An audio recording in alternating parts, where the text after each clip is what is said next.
Ladies and gentlemen, welcome back to the Field Pass. It's Dan. I have John with me. And after 5 seasons in one game, it's some of you may be coming to us live on video stream. What We're is doing it. this? We're finally putting our. I guess we're going on the YouTubes. We're going on. Do you know how to post videos to Facebook, Dan? I don't know. I do like the Zoom backgrounds. I feel like you can kind of come together with a good custom background. I even went with the little red Grange helmet action, but our audio listeners are not getting the same treatment.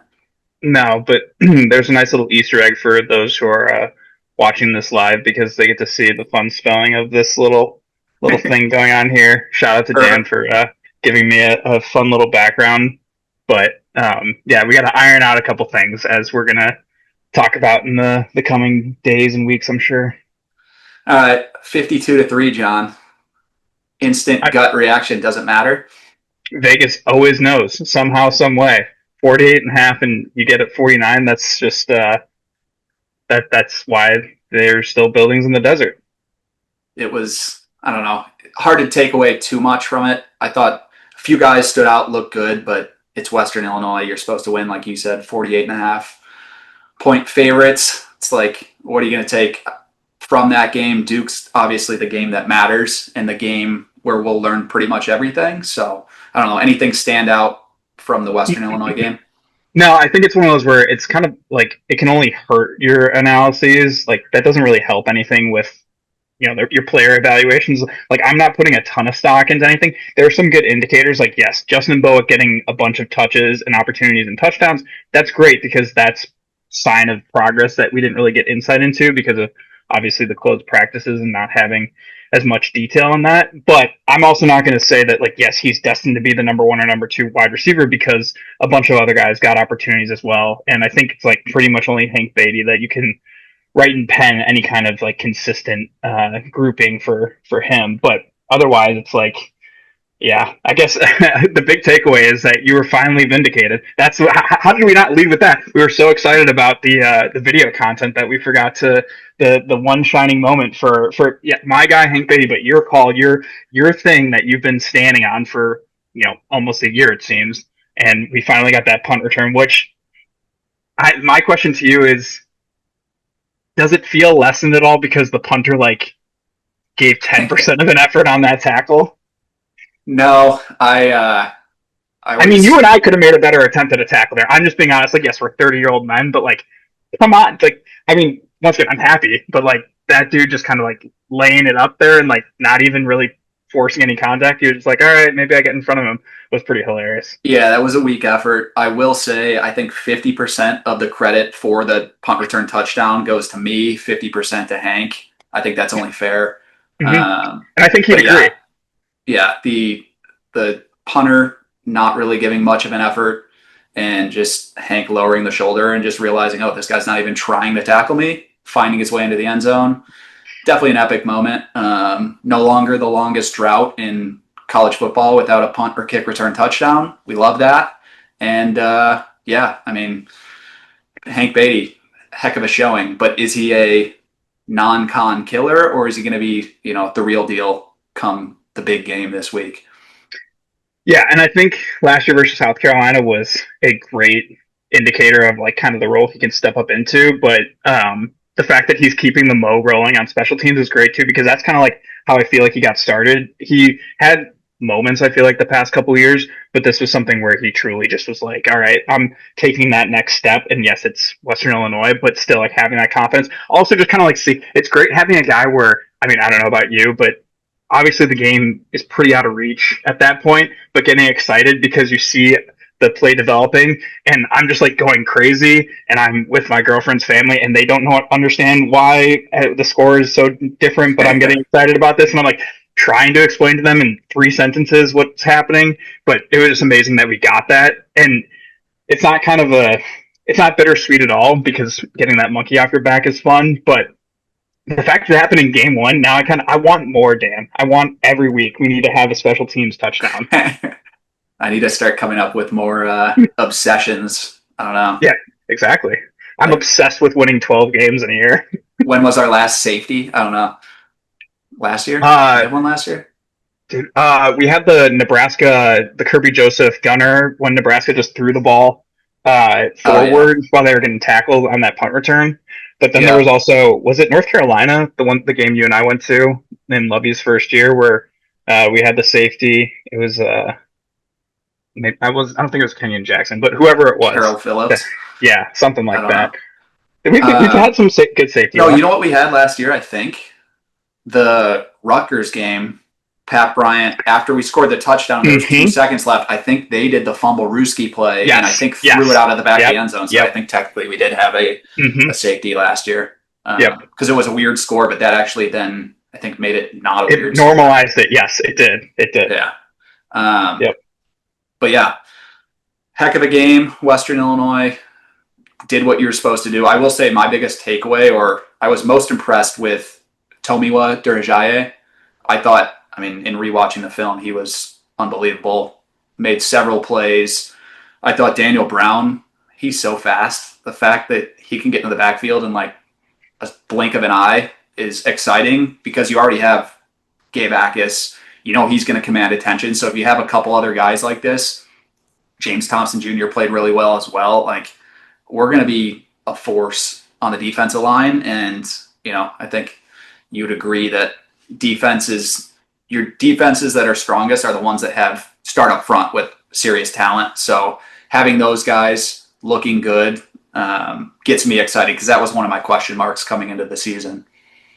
Oh yeah, and I feel like especially for how seasons start, I feel like defenses usually have the upper hand just because you're integrating new guys into offensive systems that need to know, not only where they're going on that given play, but where everyone else is going on a given play. And, sometimes when you're getting new personnel, it's timing and all that good jazz. But for the defense, it's a little bit simpler because you only have so many zones you can go to. You only have so many gaps you can slash. And these guys have been in the system, save for the defensive linemen. So it was good to see them getting a nice start to their Illini career. And I think that actually plays in perfectly to kind of like, I don't know if you want to jump right into Duke, but as we talk about Duke, that's going to be the biggest thing, I think, because Manny Diaz, known as a defensive guru, and Barry Lunny kind of having his success that he's had. Like, yeah, that's a great matchup to watch, but they just paid a Tulane quarterback millions of dollars to kind of put them over the top. And so then the defensive effort that we saw against Western, is something that hopefully can be replicated fairly easily against, I don't want to say a super high powered, but at least a potent Duke offense that, is going to be trying to get up and after it and fast and scoring a bunch of points and then putting pressure on you with their defense. Are we over Manny Diaz, Miami Manny Diaz, and his Twitter antics from Jeff Thomas era? Yeah, I mean, I feel like he still kind of has that little like slime ball, grease ball quality to him that I would love. It's kind of like the AJ Przinsky effect of like, I hated him when he was on the Sox, but I understand that he was like the kind of guy that you love to have on your team. And I feel like it's kind of similar with Manny Diaz or even like some of these other guys, like even the same thing with Fleck. I think I've said that before, like not really a huge fan of him, but if he was the coach of Illinois when all that turmoil was going on and he had ascended to the head coach position, like yeah, I'm sure I'd be all about whatever silly gimmicks he'd be making up as a result of being the Illinois head coach that aren't just like row the boat and all those good things. But Manny Diaz, he's a great defensive mind, and he's proven it. And I kind of like that he's settled in the ACC. I feel like that kind of suits him. I know that he had the chance in the ACC at Miami, but that's just like blue bloodish territory, and I don't think he's quite there yet. He might need a little bit more seasoning, or maybe he's just not that good of a coach. But I think this is kind of like the perfect spot for him. So I'm on him in the sense of like if I was objectively viewing him or betting on him or just like analyzing the seasons of ACC football. But for this specific instance, I can still drum up enough hate that I'm not looking forward to him being on the other sideline. What was it? The raccoon stealing away Jeff Thomas? Was that the video? Yeah, it was. Well, he like either retweeted or quote tweeted because someone made the raccoon stealing food from a kitten or something like that. And yeah, it was just a head of Jeff Thomas that was yoinked away from the Illinois logo. So don't necessarily love that, but at the same time, that's the fun thing is now we get to laugh at it because he got fired. He had to become a DC, which is also funny too that he has experience against this Illini squad and in terms of like just purely a defensive look but that it's still a lot of the same personnel from a couple of years ago. So that's going to be honestly, it worries me a bit because he is so good defensively and because there's still so much of the same personnel. Now, granted, of course, like we talked last week about the progression and how it's not linear, but how you would still expect there to be progression over multiple years. But like that was one game where it was like, I'm not really feeling great about Luke's prospects this year. But he's older, he's better, he's wiser. He will hopefully be able to go out there and perform adequately, if not spectacularly. I'm slightly distracted by the brick behind your shoulder. Can you explain to the people the Illini brick that is incorporated? I might have it still. It might be in my car actually because I was bringing it around for some testing. But this brick is an offshoot here. I'll take the Packers brick, which I know will make some people angry. But Dan was kind enough to get this for me a couple years ago for my birthday It's because not a real brick. it's not a real brick. It's very you don't squish the brick, but you can squish the brick. Um, I'm very neat in that way, even though it's a throwable brick. But this is like a copy of the Illini version of that, and it's just because sometimes I get a little animated and wanna throw something, but not actually. But this gives me an outlet to throw something, or to at least have the ability to throw something. So it makes me feel better about myself, and that's just Dan being a good friend there. But yeah, it's being memorialized in this nice image right here. So we'll just actually maybe what we should do would be a fun meme is if we just like keep adding a brick for every single win, and I've just got Stacking bricks. stacking bricks in the bookcase. That'll have to be the season long bit. John's fidget brick. Did that brick get tossed at all during game one? Not Maybe even Caleb not even Patterson looked on the at. deep ball getting burned. No, that was more of just like I'm not even mad. I'm disappointed type thing. That's not even worthy of a brick look. Yeah, Western Illinois isn't deserving of the brick.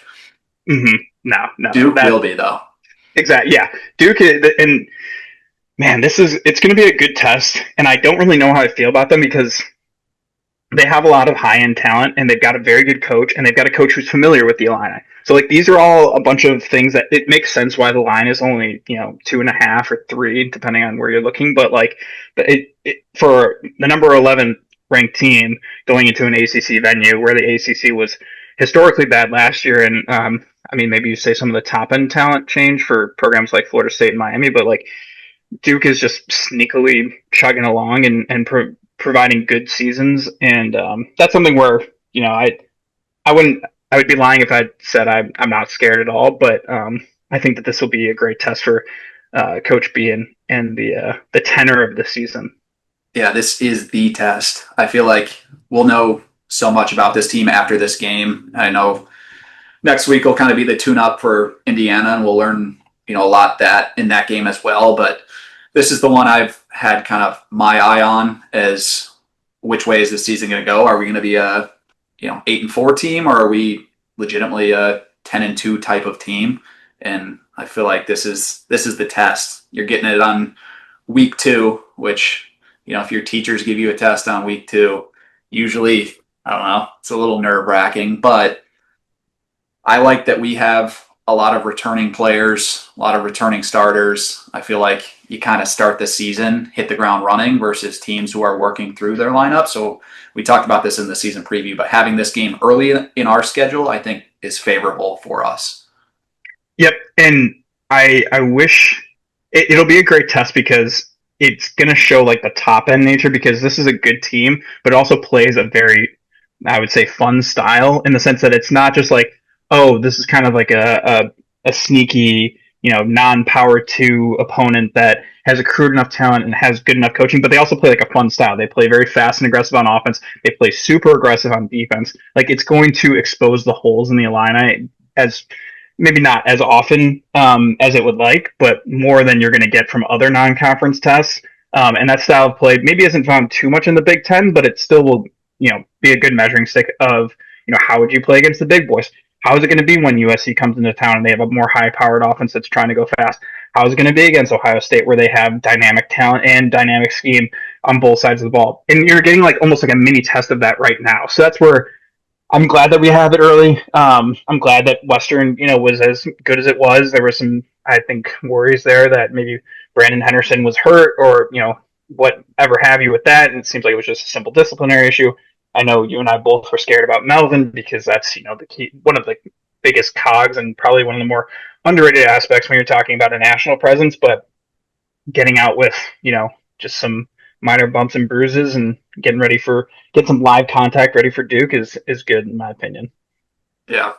And the Duke game, Duke Elon, watching that, it was interesting to me because the first half, I think the score was tied 10-10 at the half. And I still, in watching that, thought Duke kind of dominated the half, and they made a few mistakes. A turnover in the red zone. I think there was a 3rd and 20 for Elon. They let Elon convert that on a handoff, a draw play up the middle. Guy made a Mm-hmm. couple moves, broke a few tackles, got loose. So it was a little bit of sloppiness on Duke's part. And then the second half, Duke turned it on. I think they scored 35 points in that half and looked really good. So I guess we'll see if we get the sloppy Duke, we get the well-oiled machine Duke. But Darian Mensah is one of the best, I would say, in looking at our schedule, probably the best quarterback that's on our schedule. Drew Aller is maybe the only other guy I would think could be better than Mensah, but we don't play Penn State this year. So Darian Mensah, I even pulled NCAA football 2026 player ratings just to compare. And I think they had Fernando Mendoza at like an 86 overall. Luke's like an 89 overall. Darian Mensah's an 89 overall, and then Drew Aller was a 90 overall. So if we trust EA Sports, it's in the game, then Darian Mensah, one of the better quarterbacks, and he throws plenty of deep balls. I think he was 3rd or 4th in the nation last year throwing with completions over 20 plus yards. He was chucking it, and after some miscommunications in our game against Western Illinois, I have a little bit of concern that Mensah is able to have enough time to get those balls thrown downfield. He reminds me of our guy Brennan Armstrong of Virginia, another ACC school, with a guy who just chucks the ball downfield. And I worry a little bit about those deep balls this week. Yep. Going back to your original point in terms of like the slow start for them, I think that it was probably just a more elongated version of what we had against Western, where it was kind of, a little bit sluggish. Maybe you were underestimating your opponent for the first couple drives, and then we came out and we just put it on them. I think it was much of the same with Duke. I don't really see many holes in their game. Obviously the mental mistakes, the turnover inside their own red zone. That's something where maybe they give that to you and I think that might be more of a byproduct of their play style. Just because if you're go go go, sometimes it's super beneficial, but you're trying to run your mesh point super quick, and your running back is trying to think of what hole he's trying to hit at this play point in this given moment, and because you're going so fast, then he kind of forgets not to take the ball, but then there's enough confusion that then ball's on the turf and you're turning it over. So that's one of those where maybe that works against them, and that's just intrinsically part of their play style. So that's something you can capitalize on. But I think it was just a slow start akin to what we had against Western Illinois. In terms of Darian Mensah, it's just he is getting paid, I think, $4 million this year for a reason. Yep. And it's one of those where I'm not so scared of him because I loved what happened last year with Lenore Sellers, who, at the end of last year was getting a lot of Heisman talk about 2025, and not necessarily a dark horse, but kind of one of those guys that everyone was projecting to be a top 5 Heisman guy for 2025. And we went out and neutralized him. Some of that you could say is because of the OC change. Some of that was just because of personnel. Maybe some of it was desire. But I do love the fact that Aaron Henry has that kind of in his bag in terms of you have this one guy who is going to beat you, and the skill around him is very good, but it's more of a byproduct of the man in the behind the center. And even like Penn State, you could maybe say something similar, but they had such dynamic running backs, and they had Tyler Warren, who could have probably led them to 9 wins just as a quarterback himself alone. So it's something where like you had to account for those elite weapons. And you have some very good weapons at Duke, but similar to South Carolina, it's nothing so overwhelming that you can't just try and take away the quarterback. So that's what I think I'm going to be looking for is, do they implement some similar strategies? They were playing a ton of man against Western, and to your point, that's I think one of the bigger concerns is that you had a couple guys getting burned deep or burned more often than you would like. Do we revert back to more zone looks and not just playing aggressive man? You can probably get away with that against Western, but is it something where against Duke you maybe get a little more conservative or you just play smarter? Yeah. On the O line, I will say Duke. It's very interesting because they're pretty much split literally down the middle in terms of who's good and who's not. The right side of their line is great. The left side, they had an injury to their left guard going into the season. He's not going to play, so their backup he struggled last week, and then their left tackle graded out as one of the worst left tackles in the country last year. He's back starting at left tackle, so I think we're going to overload the left side of that line and hopefully try to overwhelm Mensa, get in the backfield before he has a chance to take those deep shots downfield. But the right side of their line is very solid and should be an interesting matchup. That's probably what I'm keying on most in this matchup. Well, and to your point, talking about Tommy and JTJ and the fact that Gabe can just continue to wreak havoc, like that's something where having that much quality depth across the front four is so important because you can just impose your will on one side of the line, but you're not necessarily giving something up on the other side. So you're playing that advantage and that mismatch, but there's not as much of a downside as it was, maybe in a year where you only had Johnny and Keith was hurt and you could maybe scheme something up on the interior, but your exterior rushes were not as elite. Or on one side, you could really account for something because he was getting double or triple team, but you couldn't take care of it on the other side up the middle. So it's one of those where I'm yeah, you bring up a great point. You should be able to take advantage of it. You should be able to get Mensa a bit uncomfortable, and that's going to be kind of the name of the game. If they're going quick and you can get them in a hole early enough, then he's going to have to sit there for a second or two longer, and then you're going to be able to unleash Gabe to his fullest, and that's going to be something that doesn't work out for opposing teams that often.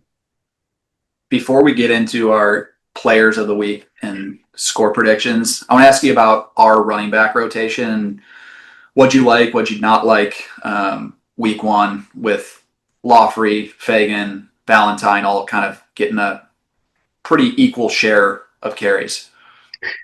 I'm glad that Aiden left off, from last year and continued his momentum from, I know that a lot of it was captured in one long rush and somewhat garbage time. But it's still good to see him have that big playability and see him get some chunk plays as well. It was good to see Caden get back. I think there's still some, I don't want to say limitations to his game, but some things as a running back that he's still learning that the injury probably took away from him a bit. In the same way that Aiden, he was maybe more of a natural runner and had a bit better vision, but it's something that he definitely had to develop over the past couple of years that he didn't have when he got to campus. And so I'm hopeful that that's something for Caden that he stays healthy this year so that he can continue to develop that. And then with Khalil, I think he just naturally has that. His running back instincts are just better than the two of them, but he doesn't quite have the I don't want to say game sense, but just everything yet to put together that complete RB1 or RB2 kind of season. So it's good to see that he's there as kind of your safety valve. And maybe he does turn into RB2 this year, depending on how the other two perform.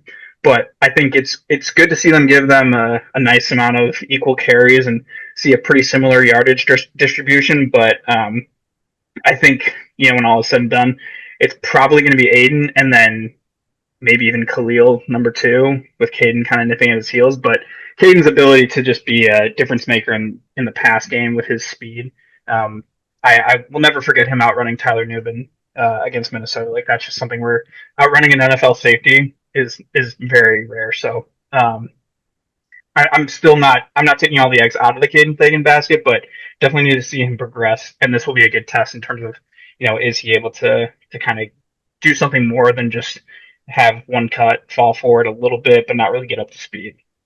Yeah, Caden's the king of pinballing off his own linemen and falling forward. He's so good at falling forward and getting those extra 2 yards at the end that, I mean, even if he's having a hard time finding the hole or, his vision's not as, tuned in as it could be, he has moments where I'm like, he shows those flashes of athleticism where you really have something there that could be special.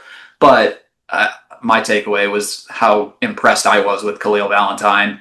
There were a couple times watching the film where I'd pause it where he had to make the decision of, whether to bounce it or find the hole. And he's so good at just making the right decision in those moments. And it probably helps that he's small and can just weasel his way through some of these little, tiny gaps. But I was a little bit concerned because I'd say for the first two and a half, 3 quarters, I was a little bit disappointed in our specifically run blocking. I thought pass blocking, JC Davis, I'll go down an entire different tangent of how good and solid he is. And just knowing I watched every rep he played and he didn't make a single mistake. He was fantastic from start to finish. But run blocking wise, the rest of the line, I had a little bit of issue with not really, dominating to the extent that I thought they would until the third, fourth quarter. And, we wore them down and we out physical them. But a little bit disappointed in the run blocking. That gives me a little bit of concern going into this week. But having a guy like Khalil Valentine who's able to kind of make something out of nothing is a great trait to have in your running back room.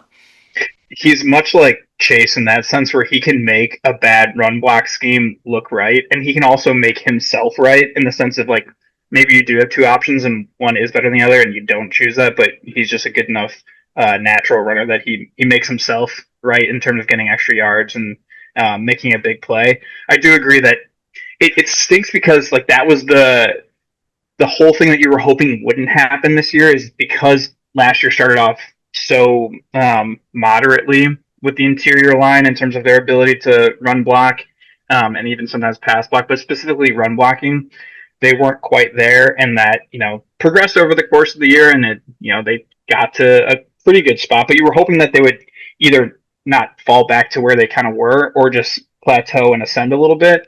And it doesn't necessarily seem like they've taken that next step. And that's not to say that they can't earlier than they did last year, but just something where it's going to be probably a problem area or just an area to keep observing, especially in a game like this. This will be a good test because you have some very quality talent.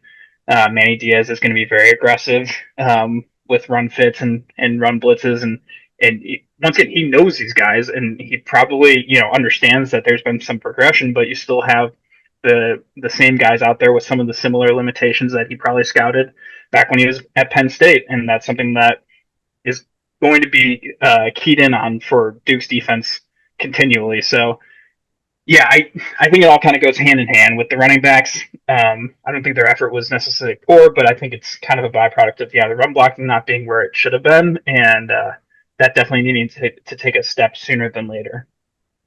All right. Should we just go right to players of the week?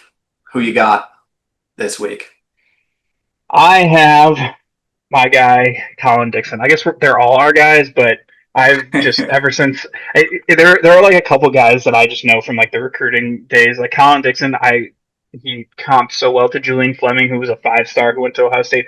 We're actually kind of flamed out, but we're not going to talk about that. But just in terms of big physical receiver who in high school making that jump fairly easily. I know that he probably didn't have the game against Western that he wanted, but this is going to be something where he has to step up, especially if it's what we just talked about. The running game might not be there, and it's something that they're going to want to lean on, and they should want to lean on because they need to figure out the wide receiver rotation, and the tight ends and the running backs need to pick up the slack. But if they don't, which they might not be able to because they're still gelling on the offensive line, which sounds crazy that 5 returning starters or 4 returning starters and a semi-suspended Brandon Henderson, like these are things that should not be taking 3 quarters of a game against Western Illinois to figure out. But if that's the case, if it did take that long for it to get figured out against Western Illinois, well then is it going to take an entire game against Duke for them to even figure it out at all? And so then if you're not figuring it out in the run game, then that means that you're going to need to look at the passing game. And so all that to say is I think that Hank's going to be the guy that they key in on, as they should,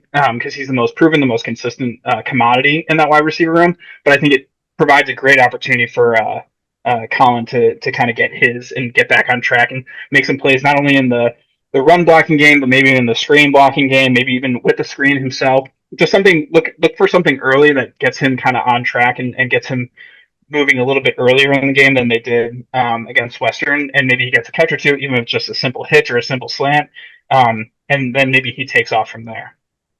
He must have been learning, well from Pat Bryant because the blocking is Mm-hmm. arguably his best skill set as a receiver. And that's, not every wide receiver in college football can say they're a good blocker. Most, I would say, aren't, but he's an exception in this case. And I don't know, what do coaches always say? No block, no rock. So, I was about to cut you off, but you did it for yourself. So yeah, no block, no rock. He personifies that for sure. all right, I like that pick. I'm going to go on the other side of the ball. I kind of alluded to Darian Mensah taking deep shots, and I'd say the king of lurking on the deep ball and kind of baiting those deep balls is Miles Scott. So I'm going to take Miles, and I'm going to give me a Miles Scott INT this week. See if we can keep my string of predictions alive. But he invites those deep balls, and then the wide receiver to defensive back skills. He's got ball skills. We've seen him hawk a couple last year on those seam routes. So I could see him making a couple big plays. And I kind of think to win this game, we're going to need to create, I'd say, over 1.5 turnovers. So yeah, 2+. That's kind of where I'm at. So give me Miles Scott this week. Couldn't be more aligned, and hopefully it's something where even if it's like a simple special teams play, do we count a missed kick as a half turnover essentially? Like, does that get you to your 1.5? Like if we get a turnover, maybe a turnover on downs, but then we get maybe a 48-yarder that gets missed. How does that tally into the Dan Saladino math of needing to get 1.5 turnovers?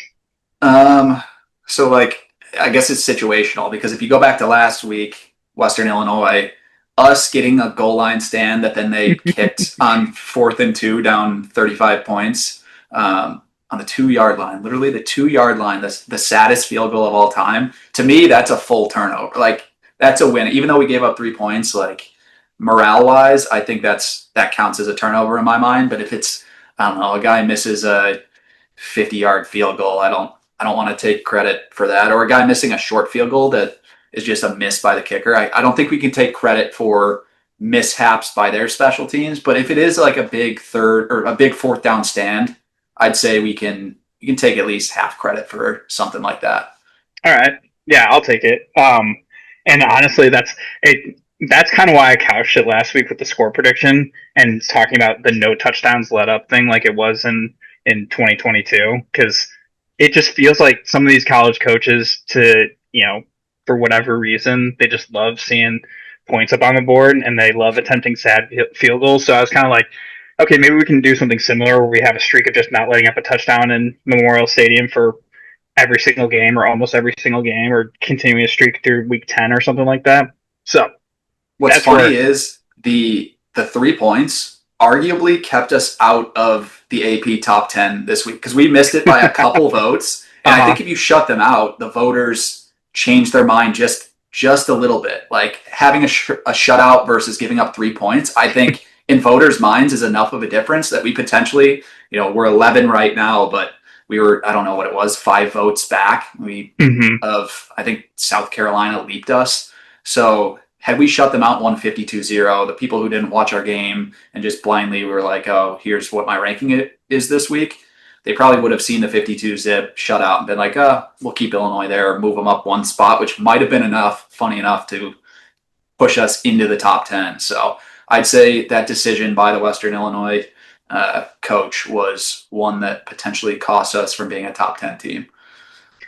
yeah, I don't know if we'll crack the top 10 without some kind of major upset, because I'm thinking about the big games, and Michigan and Oklahoma are not ranked above us, so that wouldn't really have any bearing unless somehow one team puts the other away and they shoot up the rankings.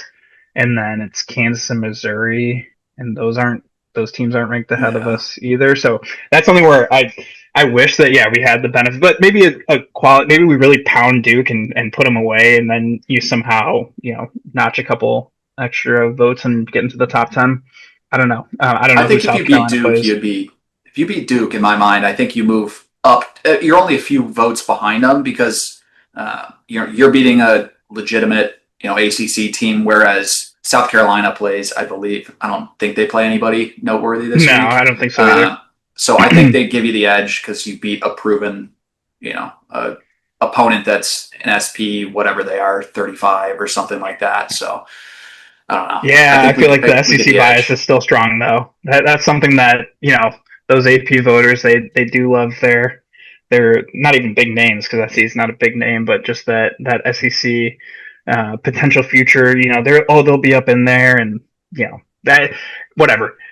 I'm just maybe we'll get a big upset and somehow we'll find our way into the top 10 and we'll be good to go. We won't need to worry about griping about it. But let's just beat Duke first and foremost because we'll find our way into the top 10 at some point if you take care of business. My side tangent is with those AP voters, I think there were three I saw that did not have us in their top 25. Like how can one justify that a team that finished, beating South Carolina 10 wins last year, finished in the top 15 of the AP poll, returning the majority of the start. Where could someone possibly, what's their angle other than just like, I don't trust Illinois historically? Like, it makes no sense. It's so weird because you have to have like that human element because when they put the computers to work or when it's all just like kind of future facing or gambling kind of metric, it's gonna discredit a team like Illinois that should perform well enough to be in the top 25 over the balance of the season. But at the same time, it's like you can't be having these guys that are just in like podunk. I don't even want to know. Podunk, California, because like there are some guys who just like don't even watch games but have an AP vote, and they're just chilling in California, watching a couple West Coast games and voting and not really caring, or East Coast guys, or even it's kind of like you have these weird regional biases. So I'm not necessarily super surprised that you have three voters leaving us off, but at the same time, it's like you're just kind of showing your hand that you don't know ball like that, or Yeah. that you just don't love ball, and that's the biggest thing. That's not even me trying to shame them. That's me feeling sad for them because if you and me were given that opportunity, that'd be something that we would take to heart, and we wouldn't even just be like, oh, we got to build out our models, and we got. It's like no, we'd use our eyes, and we'd be able to put together a good ballot. It might not be perfect, but like these guys who just mail it in because they're getting paid 40 grand a year and they're in their 50s and they're not gonna be able to retire and they're sad about that. I feel bad for them. I feel bad they don't love ball enough that they can't justify that. And if they have to live their petty sad existences, well, that's not my problem. That's theirs. And if they want to take it for granted that they have an AP vote, be my guest. Couple ball knowers like us. Couldn't be us not having No, Illinois in the top 25. never, And an never, never. unbiased Illinois podcast, I would say we're Yeah, legitimately a don't top pay 15 attention to team. any of this. Yeah, Yeah. no, we're not biased at all. All right. Score predictions. We have Illinois 2.5 point favorites, 11 a.m., ESPN, first road game of the year. Talk to Robert. If you ever met Robert, you probably know his one stat that he loves to harp on, which is Illinois in their first road game of the year, whatever our record is. I don't know, 1-19, something like that. Last year, though, Nebraska, Robert said he'd take his shirt off. He did it. We beat Yeah, him in we overtime. we got to get him to because now it's just we got to play on the voodoo of that and just like get him to do something else and have him document it because maybe that's what got us over the hump against Nebraska and we need something like that against Duke so that we can be ranked top 10. This is what it comes down to. We will be ranked top 10 if Robert does something crazy. So anyone who's listening to this, put pressure on him to document it. He can send it to us. We can put it in the pod. We can do whatever. But we need him to be talking crazy about something. I don't know. Yeah, we need some sort of not punishment, like celebration, some high stakes Mm-hmm. celebration for Robert, where potentially a credential is at stake if he were to get caught. Maybe like a touchdown dance on the field, or like I don't know. Can Robert do the worm? Maybe he could do the worm. He has to Trim his try and stay. beard, go bald. I don't know. He has to stay in the stadium as long as possible. Like he needs to get forcibly removed from the stadium. Like there has to be a police report with his name on it because he just wouldn't leave the That one guy stadium. on TikTok that does that, Uh where he huh. tries to Yep. stay in every stadium and for as long as he can, just exploring rooms he shouldn't be in. Yeah. Well, Maybe Robert we'll will figure take the something team out. flight home. That would be fun. Yeah, that somehow, yeah. Or maybe he has to get into the equipment bus, like in the under, like in the stowing area. He's just gotta get stowed. All right, we got time to ponder that. Hmm But in the hmm meantime, Score prediction. I'll let you go first. Are you seeing a win this week? Yeah, I'm gonna go just because of the experience, just because Bielema has probably been harping on this, and he wouldn't admit this to any one of us, and he probably tried not to admit it much to the team either.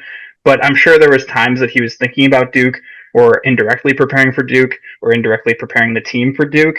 And so this is something where you never overlook, the opponent they're playing on a given day, but you could tell that they were pretty well prepared and handled Western. And, he probably was thinking about Duke a fair bit.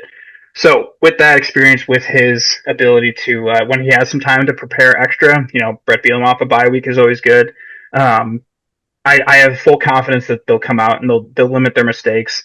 I'm going to go 27-21 Illini. Does Western Illinois playing them count as a bye week? I mean, it essentially, It like the might. fact, yeah, that's what I mean. He definitely, and even the extra day of prep. I know that Duke played the day before us, so they had 2 extra days of preparation. But just like getting guys in that habit, like after live contact, after hitting someone in a different jersey, like getting them back into that rhythm, and having the extra day to kind of sift through all that. I think that that's going to be something that bodes well for the Illini, and not only the long term, but just the sample size of this game against Duke. Yeah. I'm gonna go. Let me think about this. Here's where I'm at. I think after seeing Duke, especially in the first half of last week, and knowing us and our team's characteristics of taking care of the football, I think the mistakes are going to be the difference, and I think we're the team that makes less mistakes. So I'm also going to pick a win this week. I'm going to go. I'm going to go 24-20 Illinois, slight cover, and it comes down to us taking care of the ball. I think Duke's going to have several drives where they move the ball and look pretty good, and it'll be about those 50-50 plays and whether or not we can convert on fourth downs and whether or not we can turn them over and be the team that doesn't make those mistakes in the red zone. So that's where I'm at. 24-20. I'm going to go ahead and pick a win, get us up to a 2-0 start as well, and see where this season rolls to.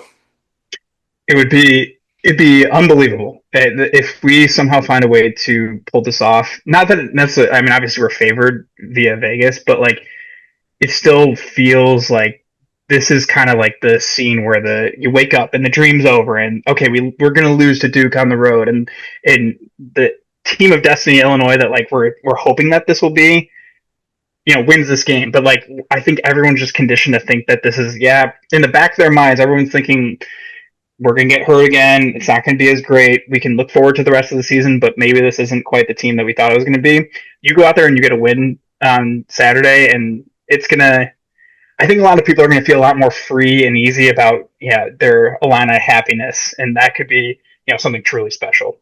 Yeah, it's the reality check game, and if we do get through it, I hate to look ahead. Everyone's every coach will tell you week to week But can't start jumping ahead, but we can look ahead. We're and podcasters, yeah. I'm looking ahead to a week 4 3-0 Illinois against a 3-0 Indiana, because their cupcake schedule, as we know, is 3 guaranteed wins pretty much. If they don't, then that's an embarrassment on their part. But 3-0 Illinois against a 3-0 Indiana is an intriguing game week 4 if we can get through this one. So I'm hoping we can get the Miles Scott interception. We can push ourselves to victory. Robert can do his worm or dance or shave his head or something, and we're all feeling ourselves a little bit after a week 2 win on the road at Duke against Manny Diaz and his secret subtweets, and get us off and running, because this team, you win this one, you start rolling, and things could get very fun very quickly. I'm sure we have some Illini fans who live in the greater Durham area. If you have an extremely large handcuff that's like one normal, one huge, maybe we get Robert to handcuff himself to the goalpost. That is that what we do? Is it maybe if we get then he's just gotta, or maybe handcuff himself to something in the stadium. I don't know why I'm fixated upon him being in the stadium, but I think we got to get something for him. We got to, and this has been a fun little creative sesh for the back half of the podcast, but we also got to get him involved because he's just got to do it. Like, if we hadn't brought up Nebraska last year, then I'd be kind of like, oh yeah, it was a funny bit, but like that broke the streak, and we need him. He needs to do his part. He needs to do his 1/17th. I will say I made it this far, but I just remembered there is a very important thing I need to address, and that is Duke's Field. They have this little Blue Devil logo now at like the 35 or whatever, and I can't figure it out. Is that an alternate logo that's like they have the big D, your standard Duke logo at midfield, but I want to say like 2 points on both sides of the field. I think it's like the 35 or the 20 or something. They have this little Blue Devil. It's like in between the hashes, and it's kind of creepy. And I assume it's an alternate logo of theirs that I just didn't know. Obviously, I know they're the Blue Devils. I've just never seen this little cartoonish, devilish little character that they have on the field. But maybe something with that with Robert. Like go spit on the devil. Yeah, Spit stop on the devil. Yeah. Plant the flag on the devil. It's just good vibes anyway. Yeah, I don't think you can ever go wrong, even if we lose. Stomping on the devil. That seems like good karmic vibes, regardless. All right, let's leave it there. Appreciate everyone for tuning in to this episode of the Field Pass. 11 a.m. Saturday, ESPN, big one. Number 11. I want to say that another time. Number 11. Feels so Illinois good. Football. So good. Playing Duke on the road in Durham. Should be a good one. We'll be tuned in. Thanks for listening. And as always, go Illini.